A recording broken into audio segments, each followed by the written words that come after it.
Well, butts off the beach in Jacksonville Beach as the city government just voted unanimously to better regulate and enforce smoking. So cigarettes, no. E-cigarettes, no. Vaping, no.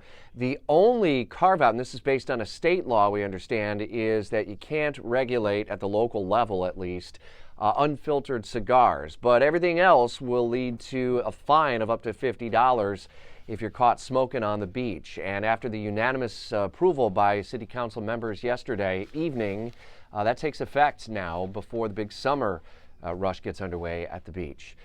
Interesting one, and one that we are giving you the open mic on this morning in the free WOKV app. We're also hearing from St. Johns County the proposed ordinance that is taking shape in the week since two kids were injured, one critically, in e-bike crashes on Racetrack Road in the Julington Creek area.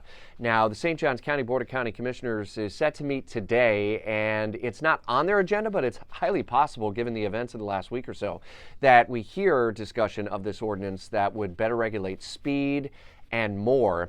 An interesting conversation because it does lead to many questions about the enforcement angle and how Sheriff's Office and other law enforcement would potentially respond to a complaint, for example, if you see a teenager acting like a knucklehead on an e-bike or a scooter, for example. A lot still to answer in this story, but one that is designed around safety in St. Johns County, as the government leaders are saying. We'll obviously update that story over the coming hours ahead today and weeks ahead, likely, with the potential for action.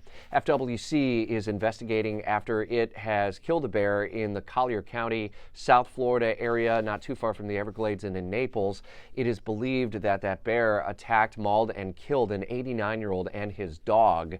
That would be the first in Florida history. It is a story that we'll obviously watch very closely, is gaining national attention as we have seen many encounters that have occurred in our state, but none deadly as of yet, according to FWC. These and other stories coming your way throughout Jacksonville's morning news. Chances for you to win $1,000, 8 a.m. and 10 a.m. in the payroll payout. Be listening for your shot at winning. We have 5 chances every weekday to win at 8 and 10 a.m., noon and 2, and then again at 5 on the way home with Hannity.